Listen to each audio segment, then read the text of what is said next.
Welcome to Perspectives El Paso. I'm Professor Leon Blevins, Professor of Government at El Paso Community College. I became associated with college teaching in El Paso, Texas in 1965. Here we are in 2015, February of 2015. From all of that period of time, I've been involved in politics and civic activities. And I want to mention up front, before I begin the interview with my special guest today, that the saddest part of all those years was several years ago when a public corruption scandal developed in El Paso, Texas. One of my former students accepted a bribe involved in county government. He went off to prison. Some of my friends and associates, people that I'd been around and with and supported in campaigns for a long time, they ended up pleading guilty or being convicted. That's the saddest period of time for me in politics in El Paso, Texas. The woman I have on the show today is County Judge Veronica Escobar. When she was campaigning for county judge several years ago, she campaigned as a reform candidate. Wow. And she also campaigned on the basis of improving health care in El Paso, Texas. And also a third one I remember was the quality of life, to try to make El Paso a better and more inviting place in which to live. Veronica. How are you? Good to have you Thank here. you so much for having me on your program. Oh, I'm very honored to be here. Well, thank you very much. I used to see Veronica at community college. For 10 years, she taught English. I did. At the same place where I teach. It feels like a lifetime ago. It was so long ago. It was. And so much has changed, but that was also a really wonderful period for me in my life. Teaching is incredibly satisfying. Good. Come back and do it some more sometime after you retire from politics. Okay, we'll do that. Now then, let's start with that first point I made. You ran as a reform candidate. What reforms have you gotten in place? And I did run as a reform candidate, and I ran on the platform that county government was not just outdated, but it was ripe for corruption, which we, as you mentioned in your opening statements, we were the victims of for many years. Mm-hmm. And also it was inefficient and ineffective. And so many of the reforms that I have focused on during my tenure in county government, and I've celebrated 8 years in county government now, 4 years as a county commissioner, 4 years as a county judge, and I'm starting my next 4-year term as county judge. Good. Thank you. Thanks to the citizens of El Paso. But many of the reforms that we have focused on have been internal reforms. The way that I have described it to some people is that our house needed to be fixed. And part of that came from having had commissioners' courts that either didn't have the tools to govern effectively or chose not to implement some of those tools to govern effectively. And so and with all due respect to my predecessors, because I've had some, there have been some great commissioners' courts in the past, and so I don't want to disregard their work. But it's very hard to manage a large, complex organization without professional administrative day-to-day management. In a large population county. Precisely. And so one of the reforms, and I'm happy to touch on many of the others, but one of the reforms was ushering in a new era with a chief administrator. But other reforms, we've reformed the purchasing department, which essentially had very few, if any, internal policies and safeguards. We reformed the way that we evaluated our departments and set goals in place, management action plans, evaluations. We put in place capital improvement plans so that we could do some short-term planning and some long-term planning. We set aside a certain percentage of the tax rate so that we could pay for some of our capital infrastructure investments in cash instead of depending on long-term debt over and over and over. So we've put in place financial reform, procurement reform, management reform. We've also put in place some reforms that the state legislature allowed us to put in place after we requested it. So I'll give you an example. After the rampant corruption, one of the things that we wanted to do was put in place a mechanism where citizens, if they knew of unethical practices, they could essentially complain to a commission, an independent group of citizens who would have in place a process for evaluating complaints and then had the hammer to punish, essentially, either through public censure or through fines. And so we are the only county in the state of Texas to have an ethics commission.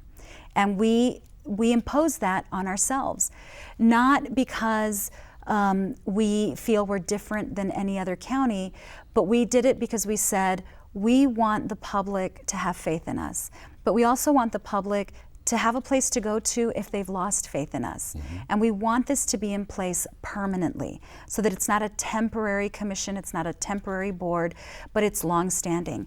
And that is one of the reforms that I think has been the most groundbreaking and the most historic.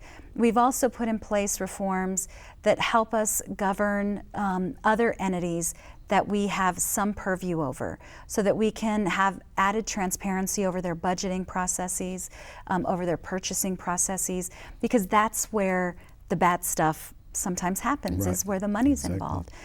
So all of those reforms have been, I think, very useful in helping rebuild our house and in helping us have an organization that we can be proud of.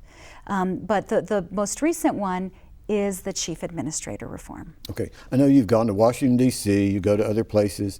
Are some of these other places looking at this as a role model for them? Yes. In fact, I belong to a group called the Conference of Urban Counties, and I get to interact with other county judges and other commissioners' court members on that in that organization. And there's a couple of the groundbreaking work, a couple of pieces of legislation that we've had passed that they would like to mirror. Mm-hmm. They've asked, how is this working? What are your thoughts about this? Has this helped you in any way? And I get to tell our story about how it's improved our processes, things I might have changed along the way. Mm-hmm. So they're able to learn from our best practices. Okay, let me ask you about when you got on Commissioner's Court. You served for a while before you became county judge. I know you can't name everybody, but were some of those real mentors to you in teaching you the ropes and how the system worked? You know, I'll tell you who two of my biggest mentors have been in politics. The first one is the individual who pulled me into local politics, and that was former Mayor Ray Caballero. I had, like you, kind of participated in the process and would get very excited about candidates that I felt represented my values. And so I volunteered on Ray's campaign. Mm-hmm. And when he won, he called me and he said, I want you to come work for me. And I was very torn because I didn't want to leave teaching. Mm-hmm. I loved teaching. Mm-hmm. And so for a while I tried to do both. And so I went down to part-time teaching, and I was working part-time for Ray, and it was too difficult, and I really found my love in local governing and local policy making. So that's when I quit teaching in 2002. But Ray really taught me a lot. And I think one of the things that was most important about his mentorship is that he taught me that when you are an elected official, you should never sacrifice your convictions, your principles, your values to compromise on something important. Compromise is an important art in politics, but that you never compromise your values, you never compromise your principles, and at the end of the day, you need to be able to look at yourself in the mirror and be proud of what you did that day. And if you can't look at yourself in the mirror and be proud, then you should not be in politics. I like Ray a lot. Who's the other mentor? Elliot Shapley. And I consider both of them dear friends. And we didn't always see eye to eye on things. I mean, Senator Shapley and I, and Mayor Caballero and I have had heated debates in the past over policy, over process, over engagement, over how to get where we want to head.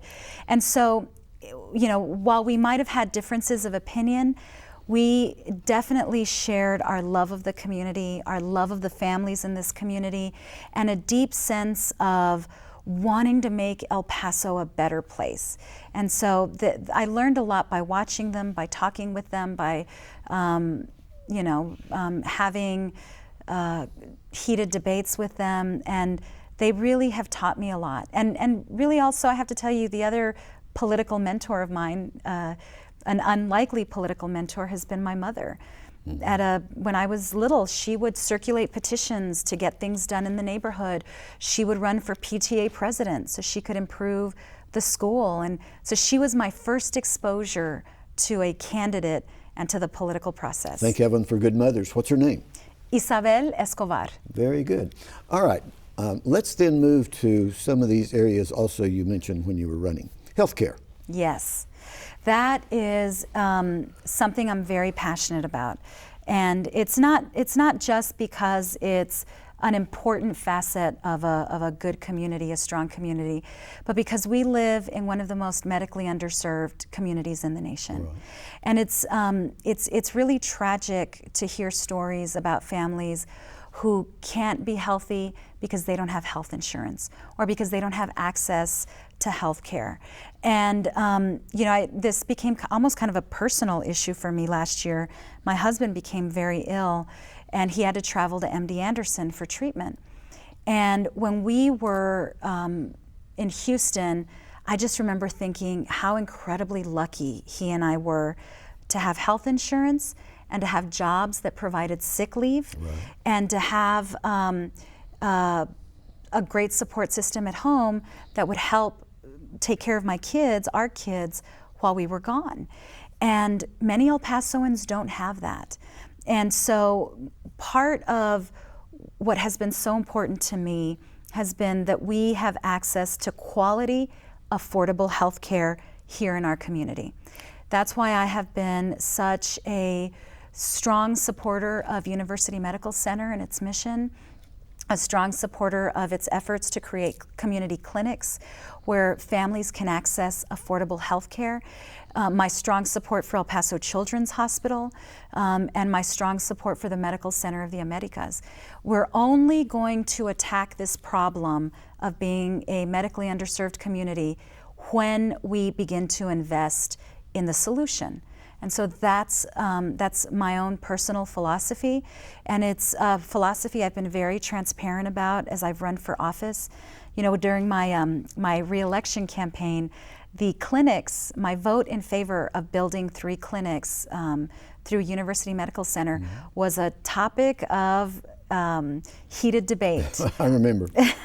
And I am very proud of that vote. I would take that vote all over again. I was glad to defend it. And I think in the long term, the community will benefit tremendously from those clinics. Well, I've interviewed at least 3 people from University Medical and Children's Hospital issue, and that's still a big issue, but those, yes, things can be solved, yes, if people get serious about it and work on them, and thanks, yes, for leadership on that one. Now let's deal with each of these. We could spend a whole program on. Right. I could spend a whole program just talking to you and learning about your history. Yeah, it's a long period of experience, right? Longer than yours. Let's talk about quality of life. We've seen some tremendous changes in El Paso, especially in the last couple of years. I remember the big Plaza Theater and, right, Janice Wendell and Nestor Valencia and others working on all of those things and getting that set up. Charles Horak and Mayor Caballero played a role in that as, right, well. Yeah. He dedicated a certain amount of revenue from parking meter funds to paying back the bonds, mm-hmm, that were invested in rebuilding the plaza. Thinking ahead and the quality of life. Yes. And I know you've been very involved, and I've seen you at many little meetings downtown in places where we'd be eating or something and visit for a few minutes with regard to the ballpark and some of these other things. Talk about how downtown has changed. I know that's not county government, right, but it's all intertwined. It is all intertwined. And, you know, I've had colleagues in the past who've said, we shouldn't have any interest in downtown. That's not under our purview. That's not something that's sort of our business. We should be more worried about the unincorporated areas. Mm-hmm. We absolutely should be worried about the unincorporated areas, and we are focused on them more than ever before. Thanks in part to the great leadership by County Commissioner Vince Bettis, who's brought really ethical, responsible governance for that precinct and has tremendous integrity. He's just such a great colleague. Mm-hmm. But downtown is so important. And I'll never forget Ray saying to all of us, downtown is our living room. When people come to visit our community, That's our living room. And the way that it looked a decade ago was unacceptable. And we still have a long way to go. There's still a lot of work that needs to be done. But I have been very supportive, have even knocked on doors to talk to people about why it's important. But it's important that we have a vibrant downtown, not just because it's our living room, but it's one of the more important facets of our tax base. When you look at downtown and at the boundaries of downtown, that's where our high rises are. That's where some of our most precious pieces of property are. That's where our landmarks are. That's where much of our history is. But it's that part of the tax base, much of that commercial property should be valued much higher, and that in turn helps our tax base. But it can't be valued at a higher rate until there's economic activity, until people take shuttered buildings and open them up and invest in them and put business in them and have sales tax revenue running through them and have activity. And so it is in our best interest, whether you're a citizen, whether you're city government, whether you're county government, whether you're an independent school district, whether you're the El Paso Community College District, these governments rely on that tax base. This community relies on that quality of life, and our citizenry, frankly, deserves it. Well, you as county judge, you interact with the business community. I do.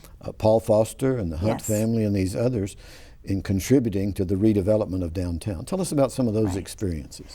We are very lucky in this community to have some very generous philanthropists and members of the business community. We don't always see eye to eye. I can tell you that that we've had discussions among ourselves where I've not agreed with them, they've not agreed with me, but where we are absolutely unified is in wanting to raise our community, take it to the next level. That's the only way we're going to attract better jobs. That's the only way we're going to retain talent. And so Woody Hunt, his son Josh Hunt, Paul Foster, people like Rick Francis, Ted Houghton, Harold Hahn, Robert Brown, and others, too many to name, are such important members of this community, especially the business sector, because they're putting their money where their mouth is. They're reinvesting in downtown. And we know that Mountain Star Group, for example, after having purchased the Chihuahuas team, and after we have this beautiful stadium and it's reinvigorated the community, their next goal is a Major League Soccer stadium. And so we've been in communication with them about that and about how the county and the city might be able to partner, ways that we could partner. And right now it's all conversations, but we're hoping that something materializes because that too would boost the quality of life. Are there some objectives you'd like to achieve before you leave this office? Some things you're thinking ahead on? Absolutely. There are still some internal reforms that we're working on having to do with the judicial system. And once those are in place, we will have a much stronger organization and a much better organization for the public. But I would like the county, once we have fixed our house, and I feel like our house is almost fixed. The living room has progressed a lot. Right. Then we need to play a far more active, aggressive role in economic development. We are playing a far more active, aggressive role in transportation. We have 16 projects that are going to be built all over the county, from county line essentially to county line, that will improve the mobility of this community. So economic development, transportation, continued investment in healthcare, making sure that we retain the asset that is the Children's Hospital, for example.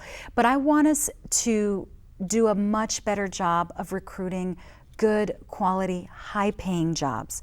We really have to focus on the jobs that will help us keep the talent that's graduating from our colleges and universities. That means quality education is necessary here. Yes, absolutely. And why great faculty members like you are so important. Thank you very much. Several years ago, I had a fellow named Bob Gear on this show that deals with transportation outside the city limits, and it inspires us. People like that inspire us to do more. Yes, absolutely. You know, one of the things that has been talked about for a long time that I hope to see done before I finish my tenure at the county, whenever that may be, whether it's in 4 years or 8 years or tomorrow, I don't know, who knows.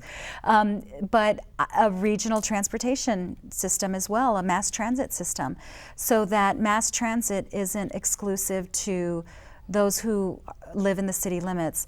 We have mass transit in the outlying areas, but it's not robust. And so we need to get it there. And the only way to get it there is to have a unified mass transit system. Our program is almost over. Last evening, President Barack Obama was on a program from Florida with the Latino audience. And he closed it out stressing vote, register and vote. He reminded us in the last election, a midterm election, no president up for re-election, is that only about 1/3 of the potential voters actually showed up at the polls. Right. I know you're very interested in that. Let's kind of close out on this. What things have you been doing to try to stimulate more registration of voting and getting more people to turn out? You know, I try to be very active each election cycle. I knock on doors. Usually it's for a particular candidate, but one of the things that we're going to do, we have a vacancy in our elections office at the county. Right. And so we'll be interviewing elections administrator applicants soon.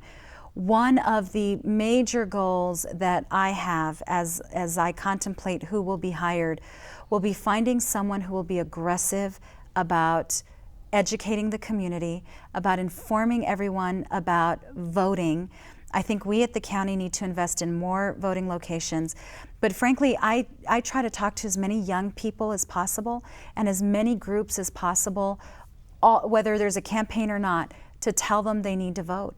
Wendy Davis had a great comment when she was asked during her run, and she was obviously a Democratic candidate for governor. Right. She was asked, how do you think you can win in a red state? And she said, we're not necessarily a red state. We are a non-voting state. And so whether you're Republican or Democrat, the fact that we are a non-voting state because so few people vote, that is a tragedy, because then our values, the state's collective values, aren't necessarily what's represented in the state legislature. And so that's why I think, you know, we have so many working poor who don't have access to health insurance, who want health insurance, yet we've elected a governor who wants to reject federal aid to expand health care. And so we've got to learn that our values matter, and that the only way that we can ensure that our values are represented is by getting out of our chair and going to vote. Right. I'm going to have my co-producer, Marco Laro, put up on the screen there that the public can see your office's telephone number and a website number so they can communicate with you. Yes. I want some of them to call in and say, what can I do? That'd be great. Okay, that would be great. What can some of us do to help county government and elections in general? You know, so on the county government side, what I would encourage people to do, we frequently have vacancies for boards and commissions, and sometimes it's really hard to get people to volunteer their time. And so I think if you want to get involved in government, volunteering on a board or commission is a great way to kind of get a taste for it. If you want to get involved in politics, there are elections every year. In fact, in May, we have some city council races and some school board races. And in fact, one of our problems is we frequently can't find enough candidates to run. Right. And so we have school board races that sometimes only have one candidate. So there's not even a competition of ideas that takes place.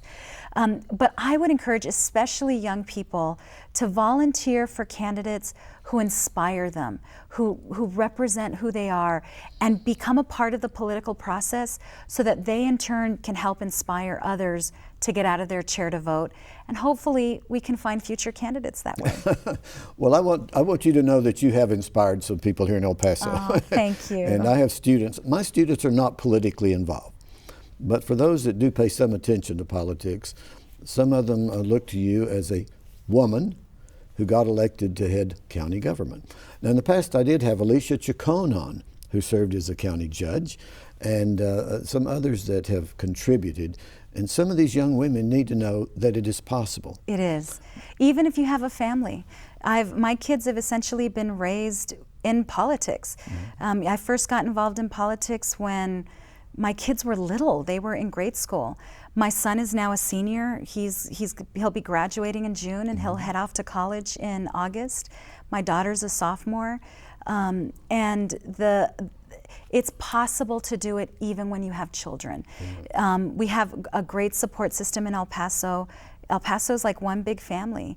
And if we help each other and support each other, anything is possible. Well, a lot of my guests have commented the effect that El Paso is a large city, but it's still like a small community. We can sit down, a conversation like this, right, or visit, or walk up to someone at a restaurant or in a store and carry on a conversation about what's going on. Right. I'm sure that happens to you quite often. All the time. All the time. And I love it. I feel completely honored to represent this community, and I feel privileged when people want to have a conversation with me about something that's important to them. Even when I receive critical emails about something, I always try to start my response with thank you for taking the time to contact me, because it's important that we maintain open lines of communication, especially when we don't agree. Exactly. I want to thank you for coming today. Thank you very much. Taking some of your time and coming to community college, where you've been around for quite a bit of time. It was a great place to start. Thank you for being here. Thanks for watching another program we call Perspectives El Paso. Stay tuned. We may show some more programs about county government. I'm Leon Blevins, Perspectives El Paso.